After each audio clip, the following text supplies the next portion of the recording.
2014। এখানে রায়ের বাজার এলাকার রায়ের বাজার হাই স্কুলে যে নবম শ্রেণীতে পড়ে।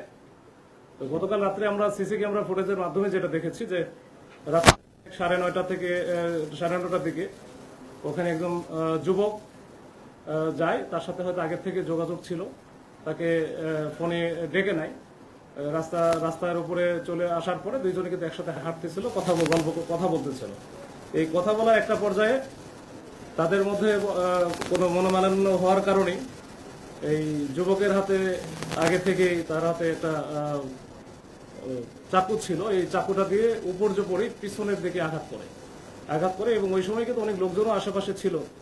আঘাত করে যখন মেয়েটা চিৎকার করে বাঁচার জন্য একটু পাশে একটা বাসার ভিতর ঢুকে যায়, তখন সে ওই যুবকের কিন্তু ওয়াইটও করছে, চাকু নিয়ে দাঁড়ায়ও ছিল। দাঁড়ায় থাকার পরে সে পলায় যায়। তো এই ঘটনাকে কেন্দ্র করে আমরা সিসি ক্যামেরা ফুটেজটা আমরা প্রথমে দেখি। এই সিসি ক্যামেরা ফুটেজ, তারপরে স্থানীয় কিছু সূত্র এবং সবকিছু মিলিয়ে আমরা জানতে পারি যে আসলে সিয়াম নামে যে ছেলেটা, এর সাথে মেয়েটার হয়তো বা পূর্ব পরিচয় ছিল, তাদের প্রেমের সম্পর্ক ছিল।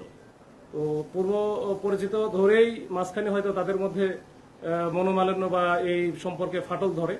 তো এইটা হয়তো মেয়েটার সাথে আর একটা সে সন্দেহ করতেছিল অন্য কোনো ছেলের সাথে হয়তো মেয়েটার আবার নতুন করে সম্পর্কে জড়াই গেছে।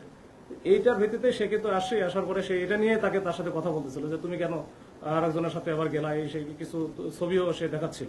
তো এটার প্রেক্ষাপটে তাদের মধ্যে যখন চরম পর্যায়ে পৌঁছে যায় এই ঝগড়াটা, তখন কিন্তু সে শেষ পর্যন্ত ছুরিকাঘাত করে ওখান থেকে পালিয়ে যাওয়ার পরে আমরা যেটা করেছি যে তার ডিটেলস আমরা প্রথমে তো আমাদের কাছে কিছুই ছিল না, পরে আস্তে আস্তে আমরা ডিটেলসটা নেই এবং খুবই তাৎক্ষণিকভাবে আমরা কিন্তু বিভিন্ন জায়গায় রেট দিয়ে সর্বশেষ তার মোবাইলটা যেহেতু বন্ধ ছিল, আমরা তার কলাবাগানে তার বাবা থাকে, এই কলাবাগানের একটা বাসা থেকে তাকে গ্রেপ্তার করি এবং গ্রেপ্তার করার সময় তার এই যে হত্যাকাণ্ডে ব্যবহৃত যে চাকু ছিল, চাকু এবং তার ওই যে রক্তমাখা গেঞ্জি সহ আমরা এগুলো উদ্ধার করে আমরা নিয়ে আসি। তো এই হচ্ছে সংক্ষেপে এই হাজারীবাগের যে বিষয়। আমরা ঘটনা ঘটার একেবারে অতি অল্প সময়ের মধ্যে 7-8 ঘন্টার মধ্যে কিন্তু আমরা মূল যে আসামি যে ছুরিকাঘাত করল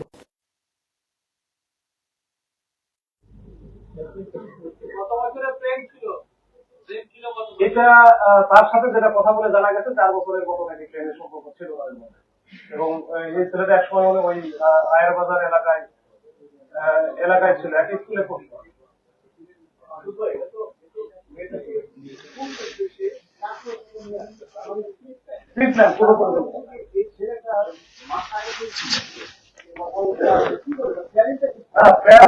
যেটা হচ্ছে ও যেটা বলছে যে প্ল্যান ছিল আপনার মানে তাকে করবে, মানে মেরে ফেলবে, এটাকে প্ল্যান ছিল তার মাথায় হয়তো সে মনে করছিল কথা বলছে, কিন্তু যদি মনে হয় যে না আর যে ছেলেটার সাথে তার সম্পর্ক বলে মনে হচ্ছে না, সে সন্দেহ করতেছিল, এটা যদি সে ক্লিয়ার হয় বা সে কনভিন্স হয় তাহলে আর উপর করবে না। কিন্তু যখন সে দেখছে যে আসলে ওই তখন তাকে খুব বেশি পাত্তা দিচ্ছে না বা শেষ পর্যন্ত তাকে এড়ায় যাওয়ার চেষ্টা করছে, না ঠিক আছে আমি কথা বলবো, এই তখন কিন্তু সে এই কাজটা করে ফেলে। মানে প্ল্যানটা ছিল, মাঝখানে একটু দ্বিধাদ্বন্দ্বের মধ্যে ছিল কি করবে।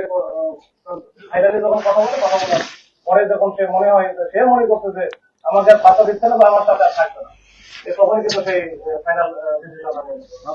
ছেলের প্রফেশন বা ছেলে কি ও পড়াশোনা করে, আমরা জানছি যে ছেলে পড়াশোনা ড্রপ আউট এবং এখন ড্রপ আউট আর হোটেলের চাকরি করে।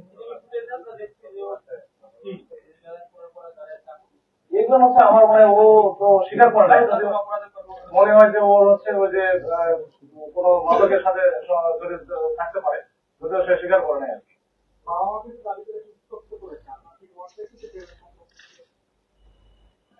উত্তপ্ত করলে তাহলে তো ডাকলে আসার কথা না, এটা আমরা সাধারণ সেন্সে বুঝি। এখন যার সাথে উত্তপ্ত করার কারণে হতে পারে যে সম্পর্ক ছিল বা আমার অনেক সময় মানে হয় না বা ওইভাবে তো কেউই তো পছন্দ করার কথা না যে আমার ছেলে আমার মেয়ে প্রেম করবে বা এরকম কোনো বিষয়। হয়তো সম্পর্ক ভালো ছিল, হয়তো প্রেমের সম্পর্ক ছিল কিনা এ বক্তব্য তার বক্তব্য যে প্রেমের সম্পর্ক ছিল, কিন্তু এমন হতে পারে যে ভালো সম্পর্ক বা ভালো লাগার সম্পর্ক ছিল। তো এই ভালো লাগার সম্পর্ক না থাকলে এখন ডাকলে তো বেঁধে আসার কথা না, এবং তারা সুন্দর করে কিন্তু একসাথে হাসতেছিল, কথা বলতেছিল। এটা আমরা অনুমান করতেছি যে যেহেতু মেয়েটা বেঁচে নেই, আমরা তো ক্রস চেক করতে পারতেছি না, ওই হিসেবে ধরে নিচ্ছে যে তাদের সাথে একটা ভালো সম্পর্ক ছিল।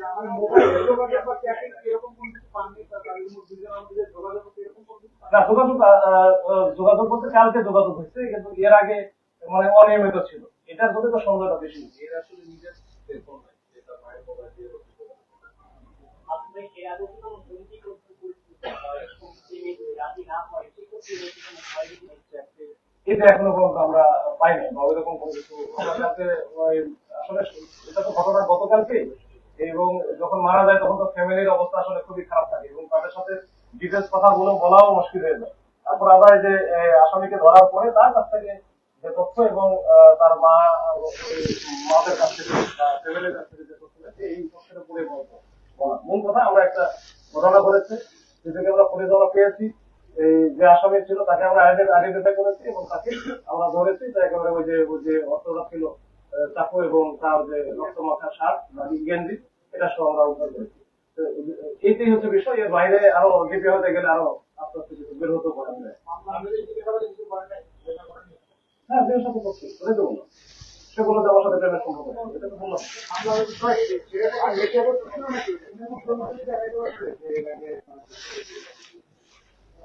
এরকম আমরা